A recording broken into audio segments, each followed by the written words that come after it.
$5.6 million for a 30-second spot for the most watched television event of the year, and that doesn't even include the cost of production. Many marketers shelling out that type of cash rely on humor to make their brands memorable for viewers. Which begs the question, with an ante that high, does humor actually work? Marketing and sales are full of myths, misconceptions, and even flat-out lies. Join us as we leave the echo chamber behind and talk situational comedy, slapstick, wordplay, and a good old-fashioned one-liner. Hello, everyone, and thank you for joining us again on the funniest episode so far of the Rethink Marketing Podcast. I'm joined by everyone's favorite co-host, the hilarious humorist and prince of puns himself, Eric Reed. Eric, we're talking about humor in advertising today, so I think it's appropriate to start by asking, what's your favorite sales or marketing joke? Wow. I was not expecting that. Would it be, I guess I'll give you, I guess I'm going to have to go with a dad version of one. So this is not going to make me live up to the way you just explained me as this really funny person. But what does a carpet, and this isn't about sales, it just has the word sales in it. What does a carpet salesman give his wife on Valentine's Day? Appropriate timing. Well, no, that's not the punchline. That's funny. No, that's a funny joke. Hold on, I got this. What does a carpet salesman give his wife on Valentine's Day? A dozen roses? Rugs and kisses. Told you. Stupid dad joke, but there you go. I feel like you have to do that in the Scooby-Doo accent. All right. Sorry, now that I'm embarrassed myself, you asked for it. What are we talking about here today? Humor and advertising. It's important. Why is it important? I mean, where do you want to take this? Well, Eric, you brought up the price tag of running a spot in the big game this year. And I think so many times brands get distracted with chasing the new shiny object. We have many, many brands who have built their reputation on humor. Think of Burger King, Bud Light, Progressive Insurance, Kia, E-Trade, Snickers, right? Lots of brands in many different industries who really rely on humor to build memorable, likable brands. In fact, Match.com rolled out their series of commercials that feature Satan being matched with 2020 and falling in love. So even brands that are tackling serious issues like soulmates and lifetime commitments are turning to humor to build brand value. So the question here is, does it work? Well, what does work mean, right? You could get into the insurance, I'll call them the insurance wars. Insurance commercials are funnier than anything right now. I don't even know who does the commercial now. I think it's insurance. But there's this guy who coaches people not to be like their parents. Do we really need a sign that says happy wife, happy life, or whatever it is? So I think... Who else reads books about submarines? Right. Yep, we see it. We all see it. We all see it. Right. So I think that humor in advertising... Now, I'm not sure if humor in advertising is call to action advertising, but it's certainly branding and it certainly builds goodwill. The reciprocal is that, how disappointed do you feel when you see a commercial in the big game that isn't funny? Well, I think that's exactly right. And the question here really is, does humor drive more engagement with your brand? Does it move more product? Does it get you more, whatever you're trying to get, right? Whatever your success metric is, does it do that? Or does it simply make the commercial break more enjoyable? I don't know how that would be measured for a major company like Budweiser, a major company that, like Ford or somebody who's getting involved in that, other than, the social sharing that goes on with it, or winning the numerous amount of voting that goes on over the next 48 hours of best and worst commercials of the big game. I think when we talk about humor, I'm just going to rethink that a little bit. Yes, it's humor, but it's emotion. So, humor is the thing that we want to do. Everybody wants to be funny. Everybody wants to make people laugh. Everybody wants to smile themselves.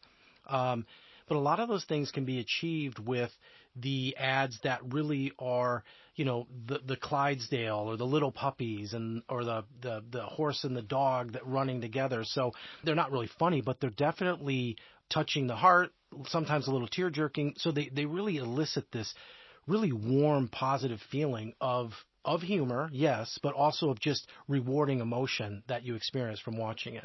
Well, Eric, I think that's a great point. Humor is not the only emotion to connect with other humans. In fact, Ace Metrics did a study that indexed humorous ads compared to ads of substance, and what they found is that humor made people like the commercials more, but it actually made them less likely to increase the desire to buy the product.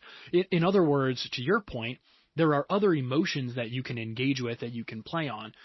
Love, contentment, joy. I think Pampers did a really good job several years ago of really conveying the joy that comes with having a newborn, even though it's really hard or even though it's really challenging. It wasn't funny, but it was very, very powerful because it was exactly. Yeah. So I think we'll keep going down the humor track just a little bit, given the nature of the beast that we're battling here. And humor does have some benefits. We talked a little bit about them. It's more memorable. It builds emotional connection. It can make your brand seem more relatable. Obviously, we've seen many brands play up on the online shareability of humorous advertising. Humor has some downsides as well. It can make your brand come across as not being taken seriously. It can be offensive. I'm thinking specifically of, Volkswagen's Jamaican accent ad from 2013. But controversy isn't always bad. Brands like Volkswagen and Nike and some other brands have had millions of dollars, probably hundreds of millions of dollars worth of free advertising because news stations and websites show their controversial ad and talk about how controversial it is. But the question is that worth it for your brand? Well, here's the real question. What is humor? Because humor to you is different than humor is to me. We're not talking to the marketing department of Ford Motor Company. Precisely. We're talking to small and medium businesses right now. And so if you think something's funny and you want to put it in the ad, here's my advice to you. Show it to about 10 people and make sure that it's funny to a group, because it's not safe to assume that your version of humor is what somebody else finds funny. Humor's timely. You always hear comedians say, too soon, too soon. They crack a joke. I remember when Princess Diana died, there's always that timing issue. Too soon, too soon. So you need to be aware that humor can be funny, but it can be angry if it turns on you. And so another emotion that causes reaction from consumers, but believe me, one you don't want. Well, I think a great question to ask ourselves if we're considering jumping on the humor bandwagon is to think, does this move my brand perception forward? Because to your point, you can ask a group of 10 people, you can do a survey with some of your customers, you could even do a focus group in some cases, or you could just ask your customers on social media, right? Get their understanding of what they think and what they perceive, and if it changes what they think or what they perceive based on that humor. Yeah. Because it can be off-putting and it can be challenging, and frankly, it can be offensive. Well, I like funny ads. I try to be funny.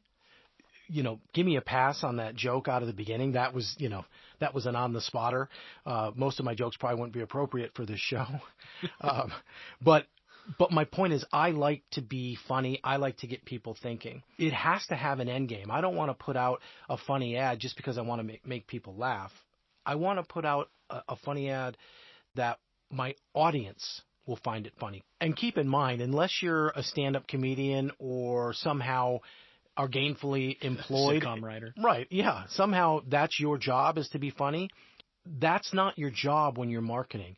That can be a flavor you put on the ad. That can be part of the tactic that you're trying to do to get social shares, to get people to respond and say, wow, I love that ad, and get noticed for your creativity. But at the end of the day, Flo from Progressive, she's trying to sell car insurance.